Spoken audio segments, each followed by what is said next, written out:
প্রধানমন্ত্রী শেখ হাসিনা এ জাতীয় কোনো নির্দেশনা দিয়েছেন এর কোনো প্রমাণ কোথাও পাওয়া যায় না। বরং তিনি প্রকাশ্যে বলেছিলেন, আন্দোলনরতদের গ্রেপ্তার করবে না, যারা গ্রেপ্তার হয়েছে তাদের জামিনের ব্যবস্থা করো এবং তাদের নিরাপত্তার সঙ্গে আন্দোলন করার পর যাতে নিরাপদে ফিরতে পারে সে জাতীয় প্রোটেকশনের ব্যবস্থা করতে হবে। শেখ হাসিনা নিজে হসপিটালে গিয়ে যারা বিভিন্নভাবে আহত হয়েছেন তাদের দেখেছেন, যারা মারা গেছেন তাদের পরিবারকে ডেকে এনে তাদেরকে রাষ্ট্রের পক্ষ থেকে তিনি তাদেরকে টাকা দিয়েছেন, তাদের পাশে থাকবেন এবং এই ঘটনা তদন্তের জন্য হাইকোর্টের বিচারপতির নেতৃত্বে তদন্ত কমিটি গঠন করেছিলেন। জাতিসংঘকেও এই কমিটিকে সাহায্য করার জন্য এগিয়ে আসতে বলেছিলেন।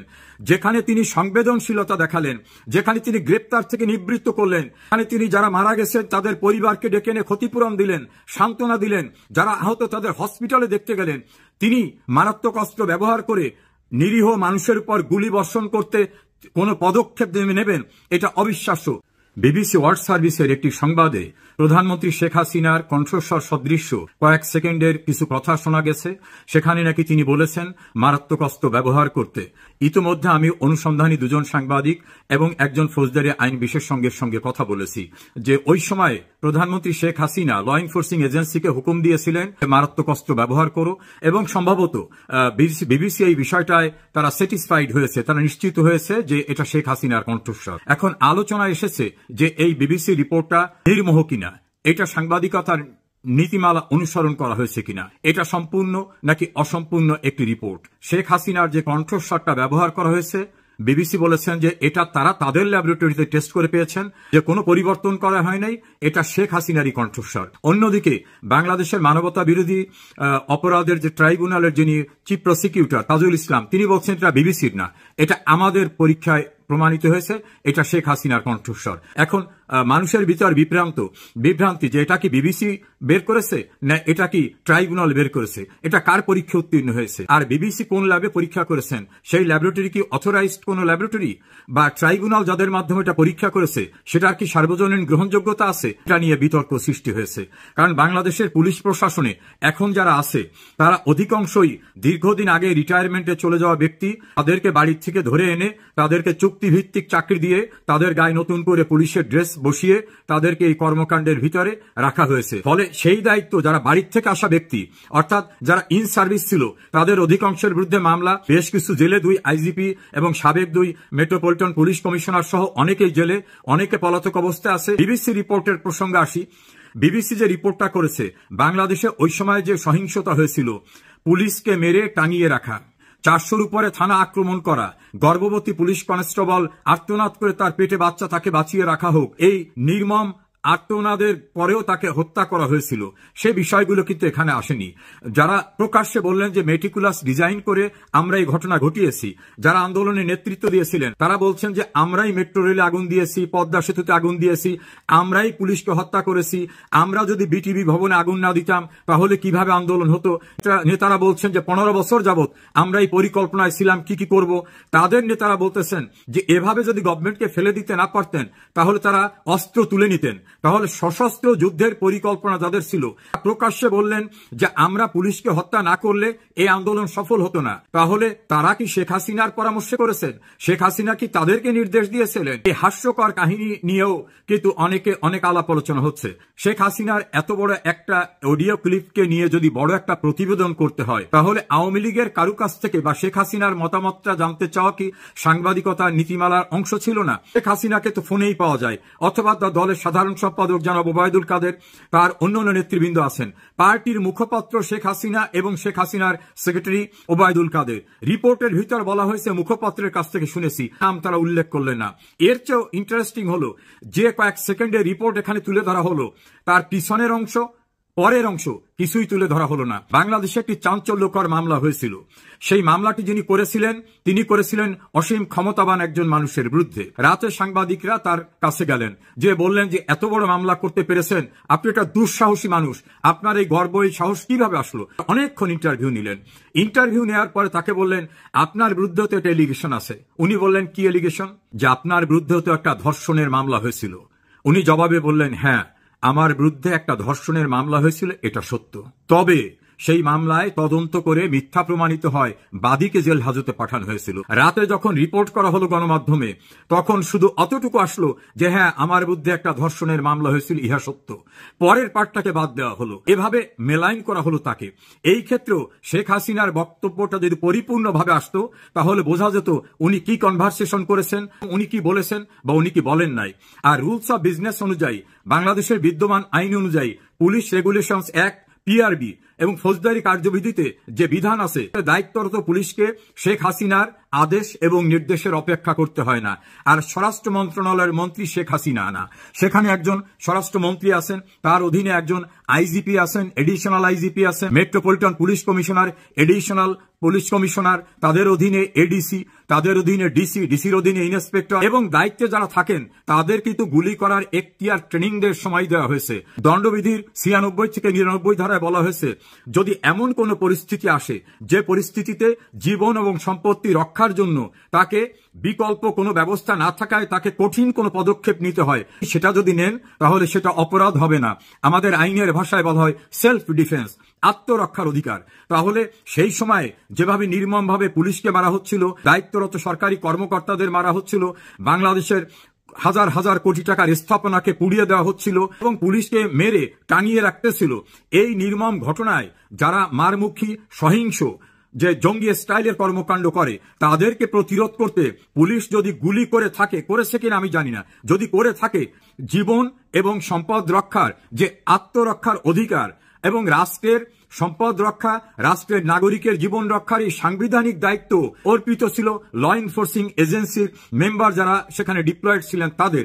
তারা যদি এটা করে থাকে সেটা অপরাধ হবে না, এটা আত্মরক্ষার অধিকার হিসাবে যাবে। প্রধানমন্ত্রী শেখ হাসিনা এ জাতীয় কোনো নির্দেশনা দিয়েছেন এর কোনো প্রমাণ কোথাও পাওয়া যায় না। বরং তিনি প্রকাশ্যে বলেছিলেন, আন্দোলনরতদের গ্রেপ্তার করবে না, যারা গ্রেপ্তার হয়েছে তাদের জামিনের ব্যবস্থা করো এবং তাদের নিরাপত্তার সঙ্গে আন্দোলন করার পর যাতে নিরাপদে ফিরতে পারে সে জাতীয় প্রোটেকশনের ব্যবস্থা করতে হবে। শেখ হাসিনা নিজে হসপিটালে গিয়ে যারা বিভিন্নভাবে আহত হয়েছেন তাদের দেখেছেন, যারা মারা গেছেন তাদের পরিবারকে ডেকে এনে তাদেরকে রাষ্ট্রের পক্ষ থেকে তিনি তাদেরকে টাকা দিয়েছেন, তাদের পাশে থাকবেন এবং এই ঘটনা তদন্তের জন্য হাইকোর্টের বিচারপতির নেতৃত্বে তদন্ত কমিটি গঠন করেছিলেন। জাতিসংঘকেও এই কমিটি সাহায্য করার জন্য এগিয়ে আসতে বলেছিলেন। যেখানে তিনি সংবেদনশীলতা দেখালেন, যেখানে তিনি গ্রেপ্তার থেকে নিবৃত্ত করলেন, সেখানে তিনি যারা মারা গেছেন তাদের পরিবারকে ডেকে এনে ক্ষতিপূরণ দিলেন, সান্ত্বনা দিলেন, যারা আহত তাদের হসপিটালে দেখতে গেলেন। তিনি মারাত্মক অস্ত্র ব্যবহার করে নিরীহ মানুষের উপর গুলি বর্ষণ করতে কোন পদক্ষেপ নেবেন, এটা অবিশ্বাস্য। বিবিসির অনেকের কর্মকাণ্ড নিয়ে কিন্তু সংশয় দেখা দিয়েছে। যেমন শেখ হাসিনার চলে আসা নিয়ে প্রথম যিনি রিপোর্ট করেন, এপির সাংবাদিক শফিক সাহেব, তিনি কিন্তু এই সরকারের প্রেস অ্যাডভাইজার, এই সরকারের একটি কমিশনের প্রধান। তিনি একসময় বিবিসির সাংবাদিক ছিলেন, তিনিও বেনিফিশিয়ারি এখানে। এই বিবিসির বাংলাদেশে একজন সাংবাদিক ছিলেন, তিনি এই সরকারের সময় একটি গুরুত্বপূর্ণ রাষ্ট্রে প্রেস মিনিস্টার হিসাবে পোস্টিং পেয়েছেন। শেখ হাসিনা সরকারের তীব্র বিরোধিতা করা একটি দৈনিকের অনলাইন ভার্সনের যিনি এডিটর, তিনি এই সরকার আমলে একটি গুরুত্বপূর্ণ রাষ্ট্রে বাংলাদেশ হাইকমিশনে প্রেস মিনিস্টার হিসাবে পোস্টিং পেয়েছেন। বিবিসিও যে একেবারে বেদ বাক্য, বাইবেল বা কোরআন, তাদের কোনো ভুল নাই এ কথা বলা যাবে না। সেখানে আমাদের সংশয় যে শেখ হাসিনার ইন্টারভিউ না নিয়ে বা তার প্রতিনিধির ইন্টারভিউ না নিয়ে এবং তার বক্তব্যকে খণ্ডিত করে প্রচার করার মধ্য থেকে কি মেটিকুলাস ডিজাইনে যারা কাজ করেছিল তাদের পারপাস সার্ভ করা হলো কিনা, এই প্রসঙ্গটা আসছে। কারণ সাংবাদিকতার নীতিমালা, কারোর বিরুদ্ধে গুরুতর অভিযোগ আনতে গেলে তার আত্মপক্ষ সমর্থনের বক্তব্যটাও সেখানে আসা উচিত ছিল। শেখ হাসিনা বাংলাদেশের একাধিকবারে নির্বাচিত প্রধানমন্ত্রী, তিনি বাংলাদেশের সবচেয়ে বড় রাজনৈতিক দলের প্রধান। তার আত্মপক্ষ সমর্থন করতে না দিয়ে বিবিসি কিভাবে নিশ্চিত হলো যে এই কণ্ঠস্বরটা তার? আগে বেগম খালেদা জিয়ার কণ্ঠস্বর নকল করে 58 কোটি টাকা আত্মসাতের একটি নিউজ আমরা দেখলাম। এবং বর্তমানে তথ্য প্রযুক্তি এমন পর্যায়ে পৌঁছেছে, আমার বা দর্শক শ্রোতা যারা আছেন, আমাদের কণ্ঠস্বর হুবহু নকল করে কিন্তু এটা প্রচার করা যায়। শেখ হাসিনার কণ্ঠস্বর হিসাবে যেটাকে উল্লেখ করে প্রচার করা হলো, আমার ধারণা এটা তার কণ্ঠস্বর নয়, কারণ আমি খুব ঘনিষ্ঠভাবে ওই সময়টাকে পর্যবেক্ষণ করেছি। প্রধানমন্ত্রী শেখ হাসিনা সহিংসতাকে উস্কে দেন নাই। আর এই অর্ডারটা শেখ হাসিনা কখন দিয়েছেন, কোন দিন তারিখের কথা বলা হয়নি, এই রিপোর্টে বলা হয়নি শেখ হাসিনা কাকে ফোন করেছিলেন। যদি ফোনই করতে হয় তাহলে শেখ হাসিনা ফোন করবেন স্বরাষ্ট্রমন্ত্রীকে, তিনি তো স্বরাষ্ট্রমন্ত্রীকে নির্দেশ দেবেন, স্বরাষ্ট্রমন্ত্রী আইজিকে দেবেন, আইজি দেবেন সেখান থেকে র্যাবের প্রধান বা মেট্রোপলিটন পুলিশ কমিশনারকে। শেখ হাসিনা পুলিশের সঙ্গে কথা বলেছেন, তিনি পুলিশকে বলছেন গুলি ব্যবহার করো। এই জাতীয় অসম্পূর্ণ নীতি নৈতিকতা বহির্ভূত একটা রিপোর্টের মধ্য থেকে ব্রিটিশ ব্রডকাস্টিং কর্পোরেশন তার গ্রহণযোগ্যতা, তার ইমেজ প্রচন্ডভাবে প্রশ্নবিদ্ধ করেছেন। এই রিপোর্টের বিরুদ্ধে বিবিসিতে আনুষ্ঠানিকভাবে অভিযোগ দায়ের করা হয়েছে। এই রিপোর্টে যাদেরকে নিরপেক্ষ আইনজীবী বলা হয়েছে, যারা যুদ্ধাপরাধীদের পক্ষে লবিস্ট হিসাবে নিয়োজিত হয়েছিলেন, তাদের মতামতকে নিরপেক্ষ ভাবার কোনো কারণ নাই। যুদ্ধাপরাধীদের পক্ষে টাকা খেয়ে পক্ষ অবলম্বন করেছিলেন, সেই মানুষদেরকে বুদ্ধিজীবী সাজিয়ে, নিরপেক্ষ সাজিয়ে যদি এই রিপোর্টটাকে সমৃদ্ধ করার চেষ্টা করা হয়, তাহলে প্রমাণিত হয় না যে এই রিপোর্টটা অসৎ উদ্দেশ্যে না। আর সিআইডিতে এখন যারা দায়িত্ব পালন করেছেন, তারা অনেকেই শেখ হাসিনা এবং তার দলীয় বা তার সরকারের যারা, তাদের বিরুদ্ধে কাজ করার জন্য রাজনৈতিক এজেন্ডায় আদেশপুষ্ট। শেখ হাসিনার বিরুদ্ধে বিবিসির করা এই রিপোর্টটি ব্যাপকভাবে সমালোচিত হয়েছে। অনেকেরই ধারণা ডক্টর মোহাম্মদ ইউনূস যেভাবে বিভিন্ন মাধ্যমকে ব্যবহার করতেন, যেভাবে তিনি বড় ধরনের ফান্ড দিয়ে ক্লিনটন ফাউন্ডেশনকে ম্যানেজ করেছিলেন, যেভাবে তিনি সরোজ ফান্ডের টাকা এনেছিলেন, যেটা স্পষ্ট হয়েছিল ডোনাল্ড ট্রাম্প তার বক্তব্যে বলেছিলেন যে বিপুল টাকা বাংলাদেশের রাজনীতির পিছনে ব্যয় করা হয়েছে।